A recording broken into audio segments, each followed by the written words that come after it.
வணக்கம். இன்றைய தினம் 2025 ஆண்டிற்கான கவர்னர் உரை என்பதுடன் சட்டமன்ற கூட்டத்தொடர் தொடங்கியிருக்கிறது. கவர்னர் அரசியலமைப்பு மரபுக்கு எதிராகவும் அரசியல் சட்டத்துக்கு எதிராகவும் தொடர்ந்து தமிழகத்திலே செயல்பட்டு வருகிறார். தேசிய கீதத்தை முதல் பாடணும். நாடாளுமன்றத்தில் அப்படிதான் பாடுறாங்க. நாடாளுமன்றத்துக்கு ஒரு மாநிலம் கிடையாது, இந்தியாவின் ஒன்றியங்களுடைய தொகுப்பு தான். அங்க தேசிய கீதம் முதல் பாட முடியாது. இங்க தமிழ்நாடு, தமிழ் எங்கள் உயிர், தமிழ் மொழி எங்கள் விழி, இங்க அப்படிதான் பாடுவான். நீ தமிழ்நாடு சட்டமன்றத்தை விட்டு வெளியே போனா தமிழ்நாட்டு மக்களை அவமதித்ததாக செயல். தமிழக சட்டமன்றம் என்பது மக்களால் தேர்ந்தெடுக்கப்பட்ட சட்டமன்றம். ஜனநாயக மாண்புகளை தூக்கி போட்டு மிதிப்பதாக அர்த்தம். இந்த நேரத்தில் பார்த்தா எடப்பாடி பழனிசாமி பிரதான எதிர்கட்சி தலைவர். மக்களுக்கு 1000 பிரச்சனை இருக்கு. சட்டமன்றத்தில் அது சொந்தமா பேசாம பதாயில தூக்கி நிற்கிறார். யார் அந்த சார்? சரி, அண்ணா பல்கலைக்கழகம் யார் கட்டுப்பாட்டு இருக்கு? எடப்பாடி சார். அண்ணா பல்கலைக்கழகம் உட்பட 6 பல்கலைக்கழகங்களுக்கு துணை வேந்தரே போடல. இப்ப வேந்தர் யாருன்னு கேட்டா RSS RN ரவி. யார் அந்த சார் கேட்கல. அந்த sir governor RN Ravi sir கேளுங்க. யார் அந்த சார் அப்படின்னு நீங்க கேட்கிறது கவர்னர் ரவி சார் கேட்கணும். யார் அந்த சார்? எடப்பாடி சார். அம்மா வாழ்ந்த இடமே எங்களுக்கு கோயில்,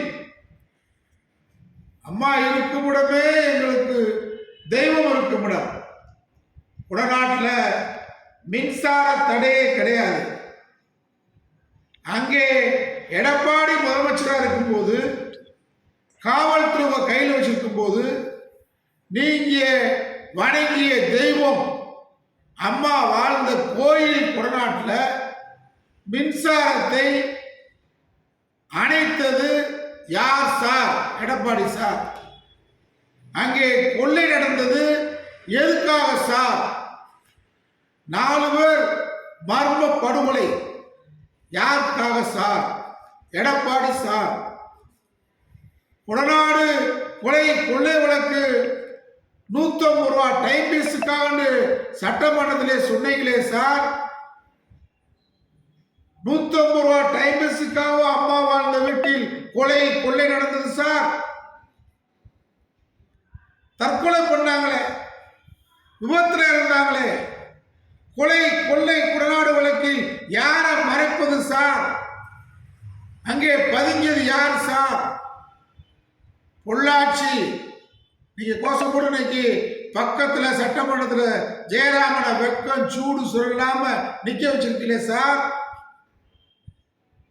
அந்த பொள்ளாச்சி பாலியலில் சம்பந்தப்பட்ட அந்த பச்சிளம் குழந்தைகள், பாலியலில் பாதிக்கப்பட்ட மாணவிகள், இளம் சிறார்கள் அண்ணே விட்டுங்கன்னு சொன்னாங்களே, அந்த அண்ணன் யார் சார்? அந்த பிள்ளைய கதற விட்ட அண்ணன் யார் சார்? எடப்பாடி சார். 75 நாள் குருகுலம் மருத்துவமனையில் அம்மா மரணமடைந்தாங்களே, அவங்களுக்கு என்ன சிகிச்சை நடந்தது சார்? அம்மாவுக்கு வெளிநாட்டு சிகிச்சைக்கு ஏன் சார் போகல? சசிகலாவை இன்னைக்கு வரைக்கும் நீங்க கட்சியில சேர்க்க மாட்டீங்கன்னு சொல்றீங்க சார். எதுக்காக சார்? உங்களை முதலமைச்சரா ஆக்குறதுக்காக சேர்க்க மாட்டீங்களா சார்? 4 ஆண்டு காலம் மைனாரிட்டி மந்திரி சபை நடத்திட்டு இருந்தீங்களே, OPS காலூர் நடத்துனீங்களே, அந்த OPS சார EPS சார் எதுக்கு சார் இப்ப சேர்க்க மாட்டேன்றீங்க? EPS சாருக்கு OPS சாருக்கு என்ன சண்டை சார்?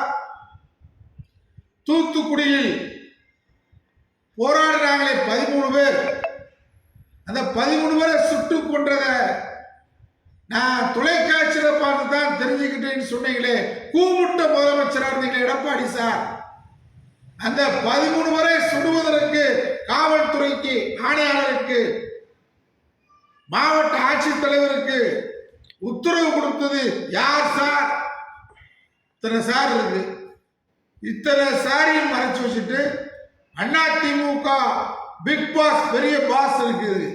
அம்மாவுடைய மர்ம மரணத்துக்கு விசாரணை கமிஷன் அமைச்சீங்களே, ஆரம்ப விசாரணை கமிஷன், அந்த விசாரணை கமிஷனை தொடர்ந்து கால நீடிப்பு செய்து அந்த விசாரணை கமிஷனை கிடப்பில் போட்டது யாரை காப்பாத்த சார்? அம்மா மரணம் மர்ம மரணமா, இயற்கை மரணமா, கொலை செய்யப்பட்டாரா சார்? 4 ஆண்டு காலம் நீங்க முதலமைச்சராக இருந்தீங்களே சார், கொடநாடு கொலை வழக்கு உண்மை குற்றவாளிகளை யார் சொல்லி தப்பித்து விட்டீங்க சார்? அம்மா கொண்டு வந்த அனைத்து மக்கள் விரோத ஒன்றிய அரசு திட்டங்களை அம்மா எதிர்த்தாங்களே, அதை பூரா நீங்க கையெழுத்து போட்டீங்களே மோடி கிட்ட, எதுக்காக சார்? அதிமுகவில் ஆண்மையற்றவர் என்று குருமூர்த்தி சொன்னாரே, அதையும் வாயை புத்தி கேட்டுக்கிட்டீங்களே சார், எதுக்காக சார்? இத்தனை சார் இருக்கு. அண்ணா பல்கலைக்கழக மாணவி பாதிக்கப்பட்டவுடன் 3 மணி நேரத்தில் குற்றவாளியை கண்டுபிடித்து